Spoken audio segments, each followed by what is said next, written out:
All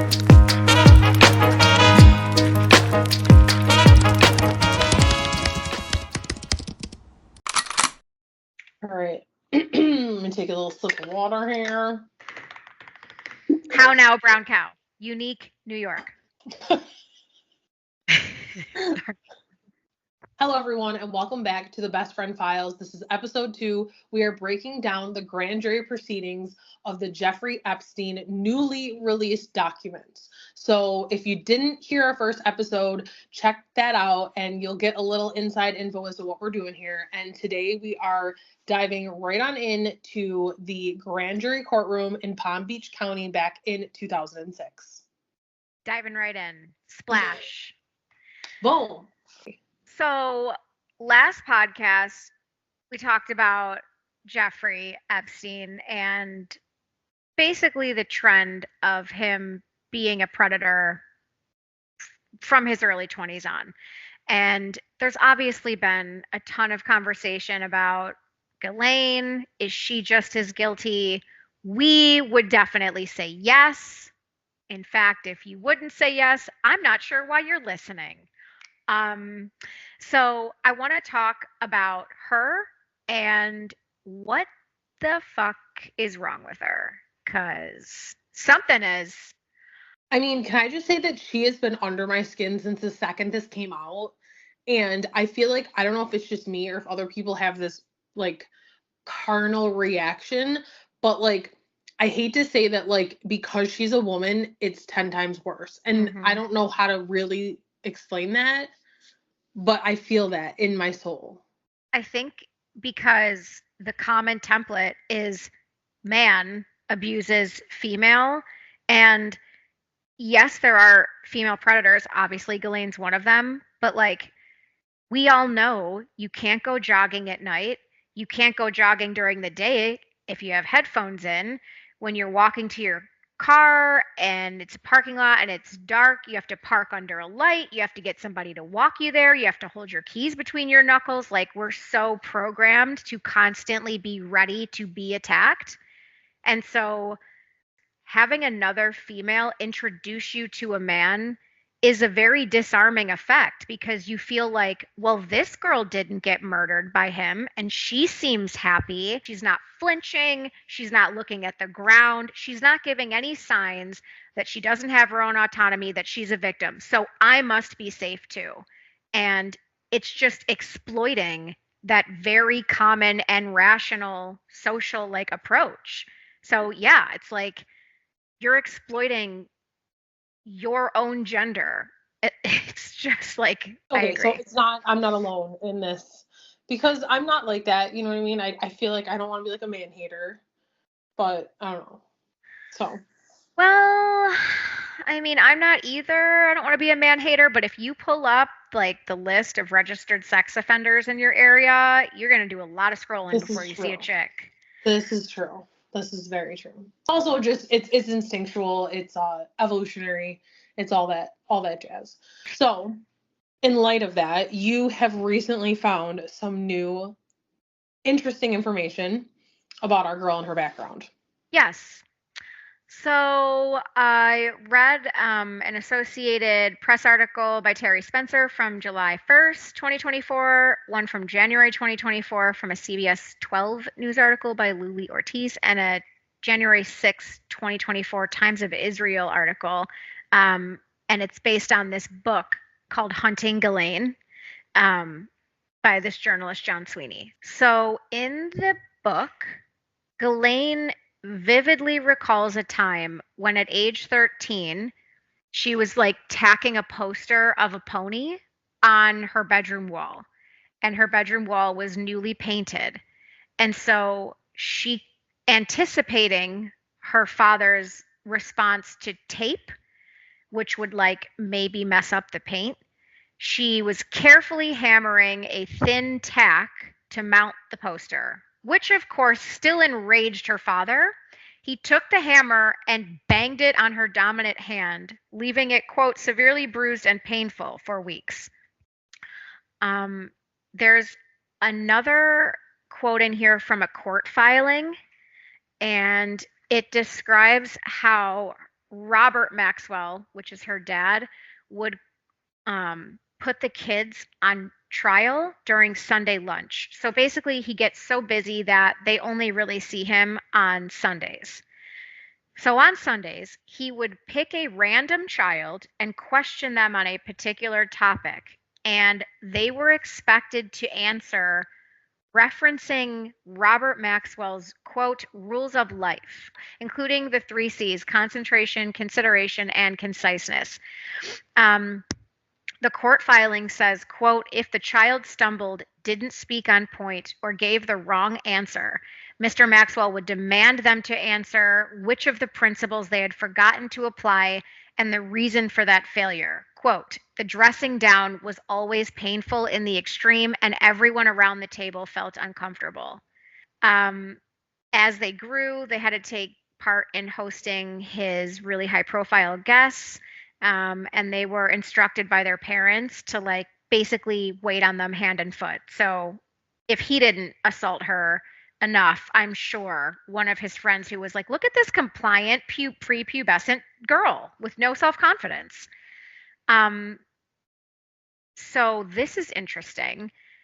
2 days after Ghislaine is born, her oldest sibling named Michael was seriously and permanently injured in an auto accident. Her mother, Elizabeth, went on a lengthy sojourn through India and Australia, quote, on doctor's orders. So the doctor is from 1850 and she's basically had a fainting spell. This leaves Ghislaine and her siblings, who are not already in boarding school, at home in care of the nanny. So really not a strong parental bond. And then there's another thing here that is just so disturbing. So she had this friend when she was a child named Eleanor Barry, and she's the daughter of Lord Hartwell, the former owner of the Daily Telegraph. I mean, that's probably how you say it. She becomes a guest in the Maxwell's home, and she lives there for a year. So I would say this chick got a good taste. She says she had a conversation with Ghislaine when she was 9 years old, and Ghislaine said, quote, Daddy is really nice because he lets me choose the instruments he beats me with. So what? Yeah. What in the... So this is a girl who probably has never assumed that she should be treated kindly, rationally. I mean, there's no way she wasn't sexually abused. I mean, there's just no way, because this is all clearly, like, this is the same shit that she did with these girls. Yeah. Oh, and they're like, you know what I mean? Since it happened there, there's no reason for it to believe it didn't happen at the origin. Yes. There was also another friend who knew Ghislaine when she was living at Oxford, and she said that Ghislaine would regularly recruit young girls and introduce them to her father. So it's like he dies mysteriously, and she's just like, well, now who do I give all these children to? And then here comes Jeffrey. Like, guess what? That's all I want. Wow. Yeah. He calls her, this Sweeney guy, he says Robert Maxwell was a sadist who loved sadism as a spectacle. And he describes Ghislaine as a hostage princess. Because, you know, Daddy really loves me. Because I get to pick what I'm your dad's a sadist? Like, oh my God. Yeah, like, I guess the dressing down at the table was like, it was verbal, but like, there's so much physical violence in the home. Nothing is just, you know, in your mind as a child, if you're getting hit with hammers, everything you do wrong, you're just like, here comes the hit. Like, everything is, you're going to get beat. So it was just like this really uncomfortable dressing down where he basically just like attacks and belittles one of his own children, because there's no way they're going to succeed.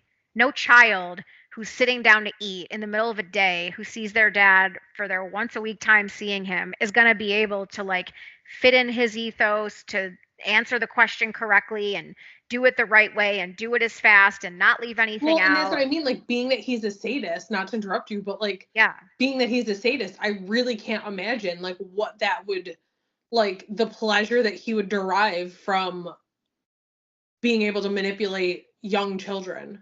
Yeah.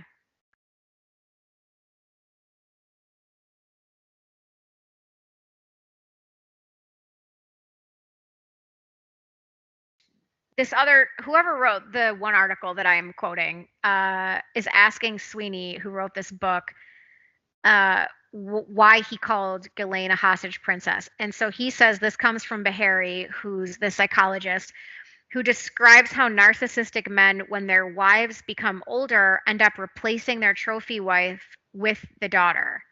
Robert Maxwell fits this narrative, and it is beyond cruel because it ends up defining the daughter's upbringing and ruins their sense of self and moral self-worth.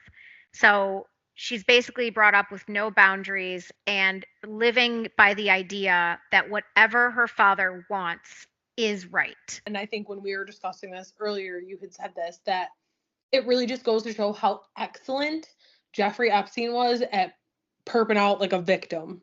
Yeah. Yeah.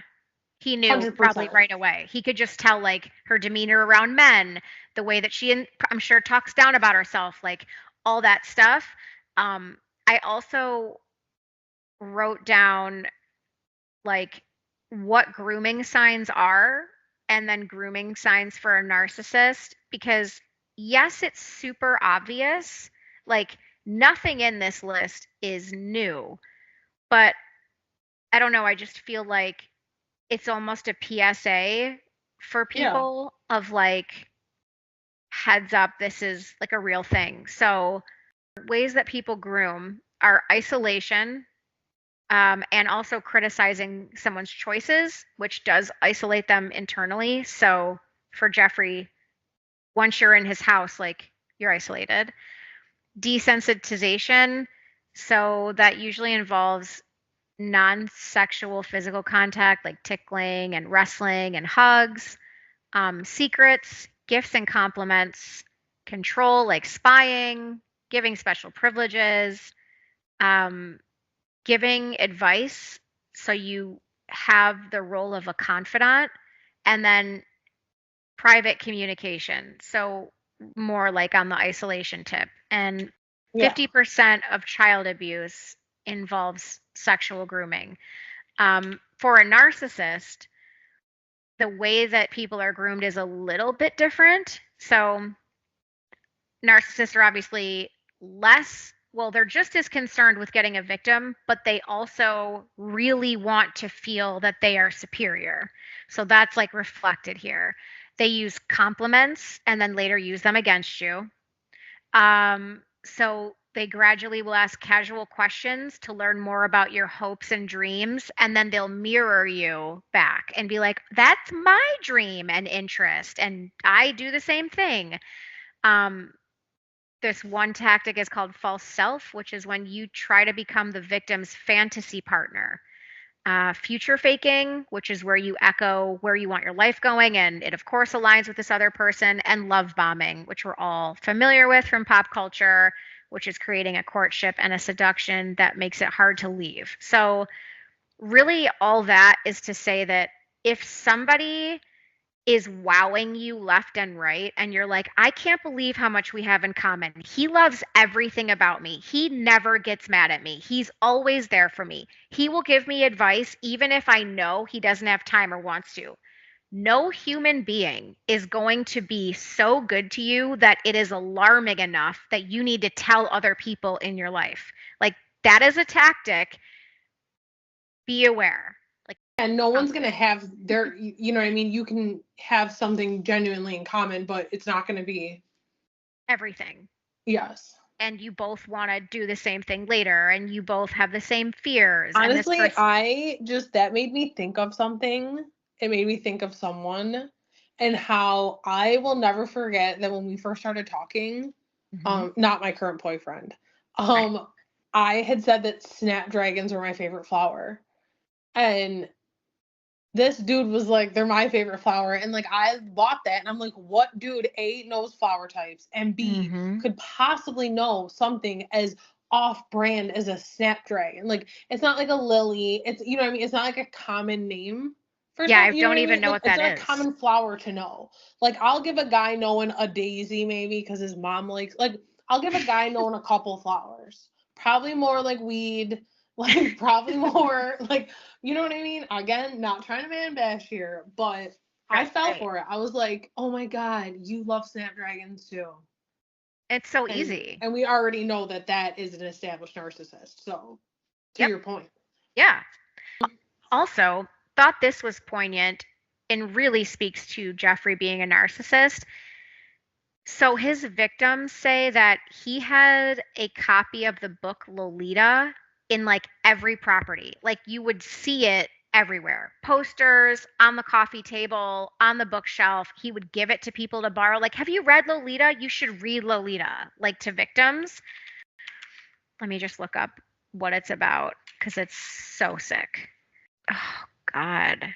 It was banned. What? It was banned in France, Argentina, New Zealand, England, and South Africa for the sexual relationship between the 37-year-old narrator and his 12-year-old stepdaughter. Oh, dear Lord. And this book is everywhere. Like he likes and thinks that it's funny that it's out in the open, which is like a total narcissistic thing to do because we're so used to shame and guilt as regular empathetic people that we would never assume a bad person would be really open and vulnerable about it. And that's part of the trick is they're like, I love this book. And you're like, that's really weird. And they're like, come on, it's a good story. I love the author, and like say whatever else. And then 6 months later, when somebody else is shocked, you're like, the author's really amazing. But everything's out in the open because they get off on the fact that they can just disarm you to your face, showing you the knife. Like it's just crazy. Oh, and another fun fact about Epstein, he believed in transhumanism, which is it's a basic idea that you can perfect the human being. So like I'm not saying he's a Nazi. I'm just saying is he perfect Jewish? human being. Isn't he? Epstein, right? Come on. Let's find out. Oh, Jeffrey Epstein and his fellow Jews. It just feels derogatory, even though it's technically not. Yeah.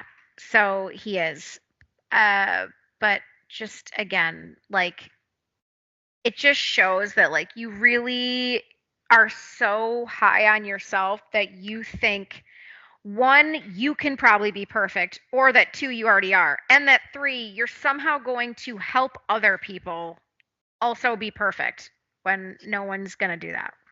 I'm on this guy's Wikipedia page, and there's a picture of him in 1980 when he was in an advertisement on Cosmopolitan magazine. And I mean, say he's hot. Absolutely not. This is, I don't even know what he looks like. He's auditioning for the Planet of the Apes. Oh, I see. Do you see it? Looks like a 70s porn star. Why they were like, perfect, put him in the ad. Like what on God's green earth? I'm just thinking of this skeevy dude, like he's skeevy there. I'm just this guy, just like come rub me down. Like I just can't. Yeah, I'm sorry. I don't read it right a bit. He's giving sex eyes to a black and white camera. Yeah. Just like his little mugshot here, whatever this is. Yeah. Okay. So I'm sorry. That was a little tangent. Jeff. Ew. If you go down more and you look at him in 2013, so what, 5 years later after his first mugshot, he looks 25 years older. What? Oh God, his balls are so wrinkly probably. I can't. So We both read the unsealed grand jury documents from the 2006 Palm Beach court case against Jeffrey Epstein. And which you could just obviously search these, but also they are available at mypalmbeachclerk.com. So you can go check it out for yourself and read along. victim number one. Victim one, Vic one, I don't know, Wit one, I don't know. It's just there's so many times that they're referenced in a blank. Yeah. So I would say Vicky one, because Vicky's a girl's name. Okay, Vicky one. I like that. There was, in that January 2nd CBS 12 article, it says that after the transcripts were released, a local attorney whose name is Spencer Coven, so he's the attorney of the 14-year-old victim who's identified in the grand jury proceedings as victim or Vicky 1, and that's his client. And Coven said, I think she, talking about Lana Belilovic, should be embarrassed for what got released today when the transcripts were released. And the world is now seeing what an awful job she did. They were trying to avoid a prosecution of clear rape of a minor, and the only reason that they were likely doing it at the time is because they were afraid of Epstein's defense team. I also want to mention that when you see the word redaction in transcripts, so in these it says a few redactions are made by the court to protect the identity of the minors. That's just removing something, and it's basically all of their names. And then when you see the word recalled, which is after Joe Ricari is sort of identified in the transcripts, it just means the judge is going to look at the court file later. When Lana Belilovic is interviewing this girl, she says that she's 16. She's born in 1990, so this is Vicky 1. The prosecuting attorney asks, how old were you in February of 2005? The witness says, I was 14 still. So she's answered the question. The prosecutor attorney then states 14 or 15. The witness says, I was 14 still. Belilovic again says you turned and waits for an answer. The witness says 15. The prosecuting attorney, who I'm really worried about her math ability, says, and you just turned 16? And she's like, yeah. And then their prosecuting attorney, Lana Belilovic, says, okay, so you were just short of 15. And she's like, mm-hmm. So this girl, has literally been sexually assaulted by an adult couple at their house at 14. And a grown woman who represents the law that is supposed to be making the bad man pay for what he did is haggling this teenager over her age to try and hopefully get her to slip up and say that she was 15 instead of 14, like it even fucking matters. Jeffrey was 66 in 2019, so 14 years prior, he's 52. Just the way that this prosecutor, who's supposed to be protecting people, is protecting her own ass, because let's be real, she just doesn't want the bad day of getting ripped to shreds or losing to Jeffrey's defense team, which is, as I mentioned in the last episode, comprised of the who's who of celebrity defense attorneys. It's just this is why victims don't want to come forward. Even the person on your side isn't on your side. Lana, you're a fucking loser, and I don't like you. And what honestly stands out to me about the first 15 pages of her statement that I've read so far is I can literally, as I read it, I'm transported back to being a 16-year-old girl. The amount of times that she says whatever, I don't know if you notice that. Yeah. And I know I'm sure she's nervous, but also it just really was speaking to me about how young and naive, the way she just even describes things, like walking into his mansion and stuff. It's she's barely understands what an entryway would look like or how to even use those words. Yep. Do you know what I mean? Yeah. And it's just like that really like resonated to me from her statement because I'm like, this is a child talking. Like, yeah. It's just the opportunity to see something that she may never otherwise get to experience. And then you've got this girl who's already been groomed as a recruiter by Jeffrey. So she's basically his arm out there. And then, so she's talking to her boyfriend's aunt, and this other girl is there. They met at like a family get together. She never knew her prior to the conversation. And boom, she starts getting propositioned. What are you doing tomorrow? Da da da. But then she says, you give him that this friend says you give him a massage for like 40 minutes and that's all you have to do. And you get $200 and it's really easy. like why would a 14-year-old girl think she even knew how to give a massage? Yeah. It's that thing where like you're a teenager, you just want to be liked. Your friend is telling you you can make $200. What am I going to look like if I don't want to make $200? Oh, What yeah, am I going to look exactly. like if I don't want to go to the mansion? What am I going to look like if 8 other of my friends went and I didn't? Like it's about their social status and being accepted by their friends because when you're an adolescent or a teenager, the most important thing to you is fitting into and finding a social group because it's all about identity. Who am I? What do I stand for? What do I believe in? Who am I looking for? Who should I be with? Who's like me? Who isn't like me? What do I want to be like? Like, I mean, as an adult, you hear a proposition like that and you're like, that's sketchy. How's the payment made? Why doesn't he hire a masseuse? Let's see. Oh, this part was big to me. She says, her and the boyfriend, her boyfriend, are like listening to the other girl and her boyfriend argue. They come back out. The girl has Jeffrey's phone number. Like she calls Jeffrey's house. His assistant Ghislaine answers, and this girl's like, "I have someone to give you a massage. Give Jeffrey a massage tomorrow." And the only thing that she got told or that she's asked by Ghislaine is how old she is and like her name, and then tells her, you have to say you're 18. So, of course, she does. And then she asks why they were arguing, and she says, yeah, because blank didn't want me to go. So the boyfriend, because he knew about like his cousin kind of did that already. And she's questioned, did that concern you? That he didn't want you to go and you were agreeing anyway. She says, yeah, well, he was, I guess, because I was 14 and he was 16 and he was just like, don't go, don't go, don't go. So it takes a 16-year-old boy to be like, Obviously, this yeah. is And then fucked. she says, I believe, like, basically her rebuttal to that is it's $200.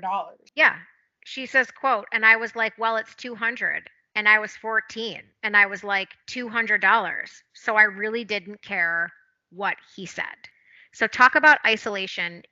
It's like walking into a prison. You have to open a gate, that gate closes behind you, then you walk through a back door, then you meet a security guard, and there's like an office. Then that security guard, who you don't know and who I'm assuming is armed, and who I'm assuming is a grown ass man who is intimidating. The whole idea of going to a stranger's house where there is no one your age, and then the idea of a security guard meeting you and like you're going through a gate, as any human being, if you're going somewhere and you go through a gate and that gate closes behind you, then you go through a door, then there's a security guard, you know you're not getting out on your own cognition. Like somebody has to let you go. The idea that there's guards, it you're already trapped. Like it's just insane that so many powerful men would be around this and just think like, oh, he likes them young. And it's like, no, he likes people to be afraid and unable to have autonomy. He wants to own human beings. That's what he's into. It's not sex with young women. So they entered the house after the victims did, which is like, of course you did. He shakes her hand. Ghislaine introduces herself, and then Jeffrey said, "Who's gonna go first?" The other chick says, "I don't care." He points at her and says, "How about you?" She says, "Okay." Which is such a coincidence that he happens to point out the girl that he's unfamiliar with. Of course. There's some laughter. I'm sure she thought that was just the luck of the draw. So there's a hallway, a stairway to go upstairs. Ghislaine is pointing out all the pictures and stuff leading up to the bathroom. And then you hear her say, like, there were like 2 closets, which is like, oh my God. She's opulent, painting a very opulent picture. Yep. And then she pulls out the massage table and then put a blanket over it, opens up a drawer, and there's a whole bunch of different massage gels. She picked a couple. Of course, there's a large mirror, which one of his assistants said there's cameras behind. And then she told me to get, well, quote, not undressed, but like keep your bra and panties on. She's like, okay. And the prosecutor's like, did your friend tell you that? And she's like, no. I thought like it was going to be a massage, like you keep your clothing on. And that when I got in the room, that's when the lady like explained what I would have to do, just get undressed and keep my bra and panties on. And the prosecutor's like, and did you do that? She again says, mm-hmm. The prosecutor asks, is it a yes? And then stay in their room for a couple seconds, and Jeffrey would be coming in any second. He comes back in again, shakes her hand, leaves the room, gets undressed, comes back in a towel. She asks what type of underwear the girl has on, which again, this is someone who is testifying in front of her abuser, a courtroom, a judge, likely her parents or caretakers. And she is asked what kind of underwear she had on. This is a 14-year-old at the time, and now she's 16. It doesn't matter what type of fucking underwear she had on. Who gives a shit? And then she says, what type of bra? And the girl just says, it was a bra. Which, like, good for you. And then she asks her, were you uncomfortable getting down in your bra and underwear? Hello? She says, yes. Like, I was kind of hesitant. And I was thinking to myself, what is going on? But then I just didn't care because I wanted $200 because I wanted to spend it. So I just didn't care. Oh my God. She says it's just awful. She says after 30 minutes, he asks if she wants to make an extra $100. She's straddling him with her butt touching his butt, but like through a towel. Okay, so $100. She said sure. And then he's like, but I have to, like, you're not going to be giving the massage anymore. It's going to be something different. She says, like, well, what is it? And he's like, can I use a vibrator on you? She said, okay. He gets up, goes to his room for a couple seconds, comes back. She describes what a vibrator looks like. If you don't know what that looks like, just look it up on Amazon. Then after he grabbed that, he laid back on the table, except this time he was on his back and I was partially on the table. Like half of my butt cheek and my leg was on the table and the other leg was on the floor. And like sometimes I'd put it on the couch. And he told me to keep giving him a massage, but to give a massage on his chest. Oh yeah, I remember this. A lot of the victims say that he's into having his nipples like pinched and twisted as hard. Like the one girl says he's like asks her to pinch his nipples harder and she's like, how much harder? And he says, as hard as you can. Sadist. That's what I was wondering. I'm like, did his dad beat the shit out of him too? No, I need his background. Yeah, we need that because it really just starts at like he was raised in New Jersey. Here's his parents' names. His mom was a homemaker. His dad did like sales or something.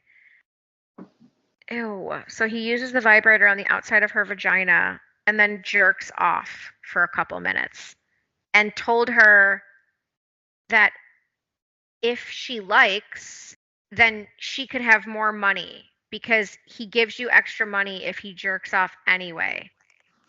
And that she's saying her friend told her the night that they had the whole conversation.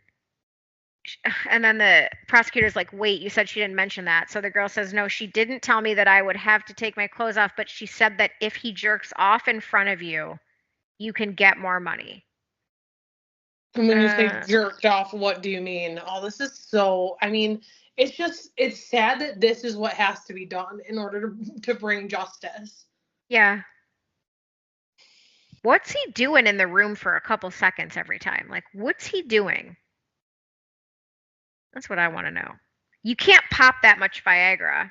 He wouldn't be checking a camera, but like, what the fuck is he doing? Why is he just getting up? She describes like 3 different times. He gets up and she's like, he was in the other room for like literally 2 seconds, she says at one point, and then comes back. Maybe just like a bump of Coke? I don't even. I mean, or like checking camera angles, making sure, I don't know. And then there was a notepad next to the couch. He told me to write my name and number so he could get a hold of you. Prosecuting attorney says, okay, why were you scared about that and not scared about telling her that he ejaculated in front of you? And she said, because that's his body, the vibrator's on my body. She said, so you didn't want to admit that you had allowed him to touch you? She said, yeah. Okay, so let's stop right there because that right there says everything you need to know about why you need to consent and why if this dude gave her $1 billion, it wouldn't be enough to fucking fix what he has done. She doesn't want to tell her friend who has already coerced her to go, told her about the money, told her this guy jerks off, and she is still so ashamed of herself that she cannot be honest with this girl. Super sad. Well, I mean, there's too much. The power dynamic is so absolutely out of whack. I mean, the power dynamic is already a very sensitive balance just between an able-bodied adult man and woman. Mm-hmm. To your point, which we've talked about before, how it's really like because they can kill you. That's like a huge part of the dynamic. Yeah. So it's like, and then you take just about every other advantage away that grown woman would have. Experience, like self-esteem, all of that. A fully developed brain. Like, so it's like you said, you've literally, you have someone that is just not an opponent in any way, shape, or form. And the power dynamic is just so twisted. Yeah. Yeah, so I think that's a good place to stop. So for people who are, kind of trying to read along and follow along, that was page 32. Yep. So we're going to pick it up on page 33 of 176. We're kind of flying through this. Right? So now we know where Jeffrey started from as a young adult, some of the stuff that Ghislaine's been through as a child, and we've read through the first 5th or 6th of the transcripts, so we've gotten like a good chunk through it. Next episode, we're just going to keep going. We are committed. We are in it. It is dark. It is horrible. And it is also happening right now to millions of girls. So we are going to keep reading, and we will hopefully see you next episode where we continue the outrage and discussing how people get here, what makes people do this, and how can we better hold them accountable in a system that is designed to let them get away with it. And designed to make everyone forget about it. Which we did not. No.